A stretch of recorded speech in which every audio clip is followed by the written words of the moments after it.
You're listening to your favorite film podcast, The FilmFile, the film show for film geeks by film geeks. Roll on, episode 103. Bum. Dun dun dun dun dun. Skididit.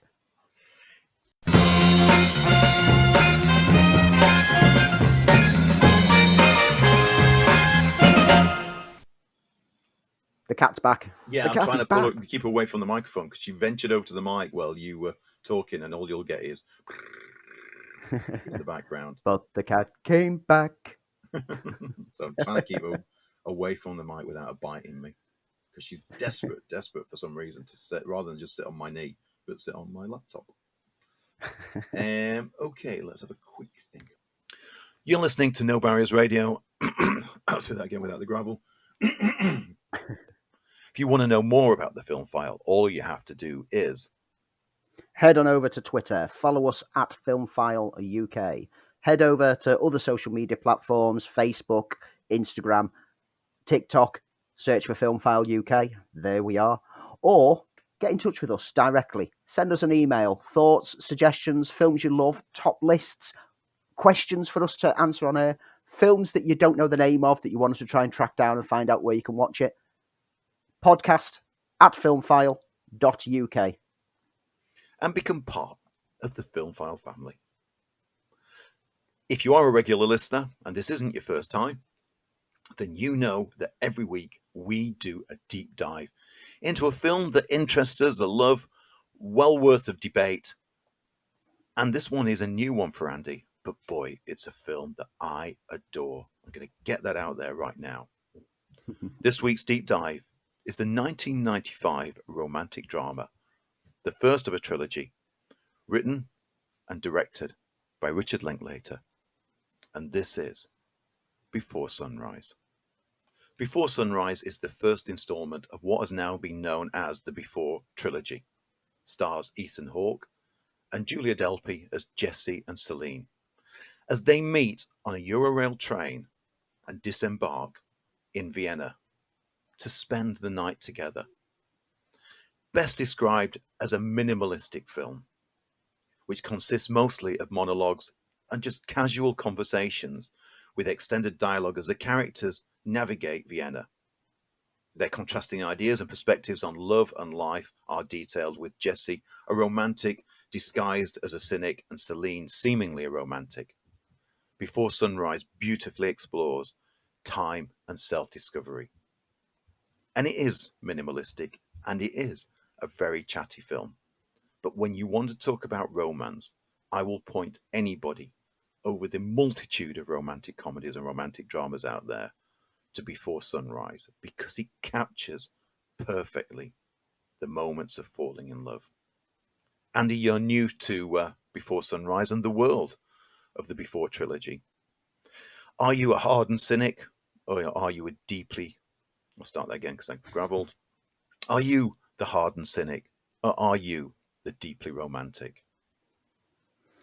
Well, this is an interesting one for me because I was always convinced that this was not a film for me. And I tend to do this a lot with Linklater films, as I've got a huge gap in my history of film watching, which are mostly Linklater. But every time that I watch them, I fall in love with them. And the synopsis for this just seems so dull, which is why I've never brought myself to watch it, despite all the praise that is regularly levied at it. For the past 2 decades, every time someone mentioned the film to me, I looked it up, read the synopsis, went, meh, and just wondered what people found so enthralling about a mundane look at a short time between two strangers. Well, I'm sat here now with complete and utter egg on my face because the film is a marvellous slice of life. It's beautiful, beautiful locations around Vienna that it uses. And the dialogue, right from the very first words between Jesse and Celine, I was hooked. The dialogue as the pair get to know each other flows backwards and forth. And I was as engaged with learning about the lives of the two as they are about learning about each other in that short time they spend together. Like you say, it's an exploration of that moment of falling in love. And you, as an audience, fall in love with both of them as they are falling in love with each other. The conversations never felt scripted. It felt like natural conversation. it felt real to me. It felt like I was watching a documentary at times Yeah. because it just felt that real. And, it's all aided by that wonderful chemistry between the two stars who are both marvelous. There seems to be a genuine spark between them that links them together. And the setting of Vienna, I mean, Vienna's a beautiful city as it is.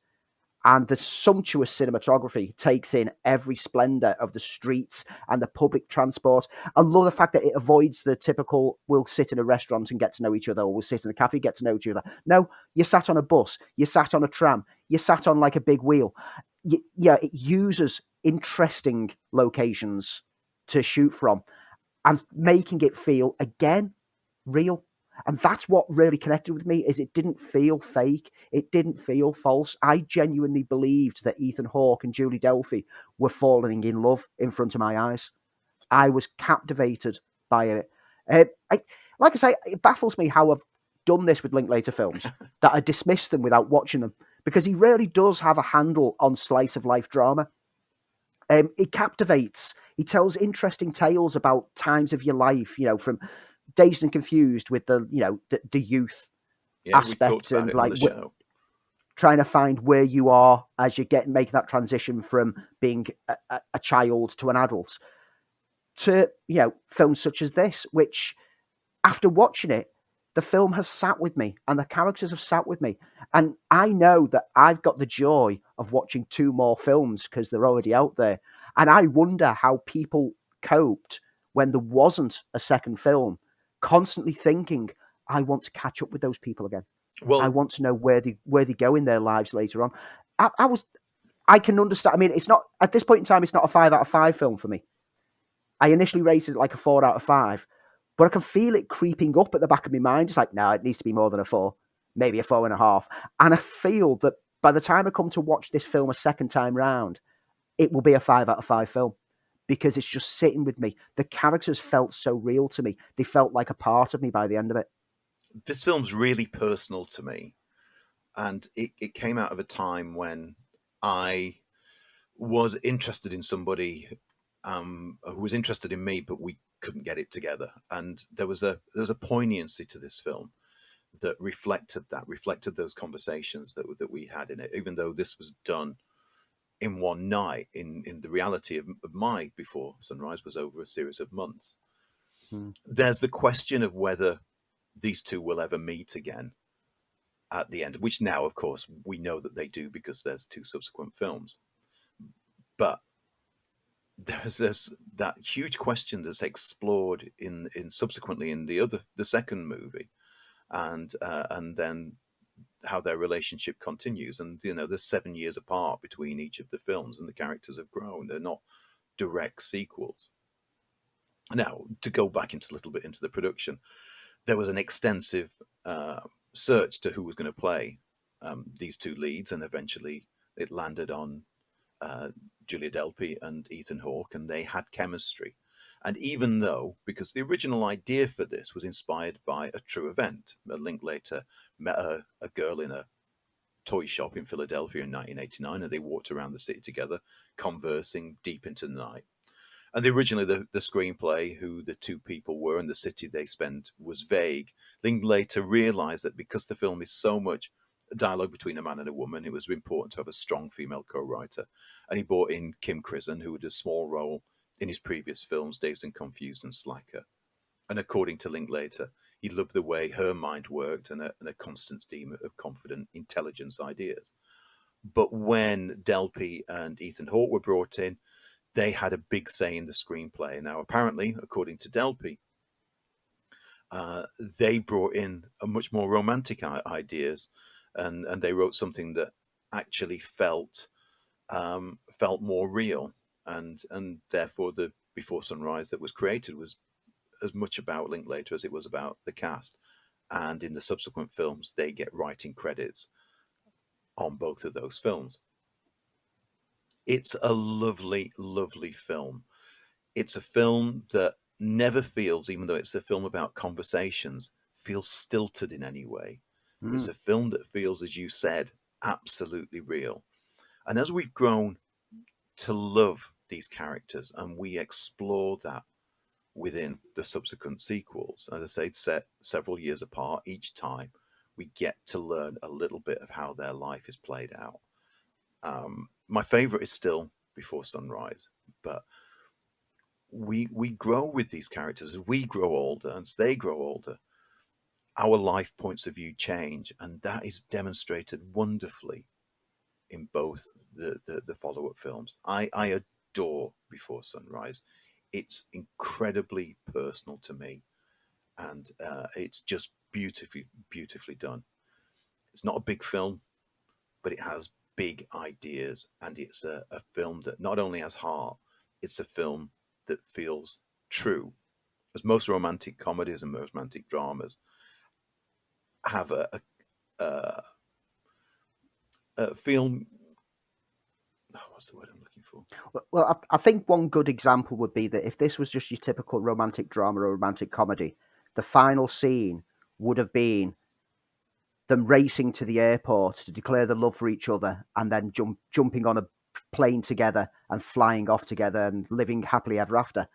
And it's not that film. Yeah, it's not contrived. I mean, even this contrivance that It gets avoids the the tropes. characters together. We've all taken that chance on somebody at some point in our life, and that's what happens. It's about taking that chance. You never know whether they actually really, really fall in love, and that's how the rest of the films are explored. It's just a single day, and it's two characters, and we get to love both of them, and they I love, feel real. I love how the film starts off focusing on a German couple having an argument. Yeah. To show that, that their conversation sparks up because she moves seats to get away from like this argument that's going on. And they just get talking on the whole basis of one day they must have really loved each other. And that's what love is. You eventually get to the stage of hating each other. And it's like, it shows the contrasting ends of love. It shows the falling in love to where you are when you're so comfortable in a relationship that you find annoyance with people. And I love that contrast. I love it completely. It just feels, like I said, so real. Yeah, it's beautiful. I mean, it's beautifully filmed. It's beautifully provoking.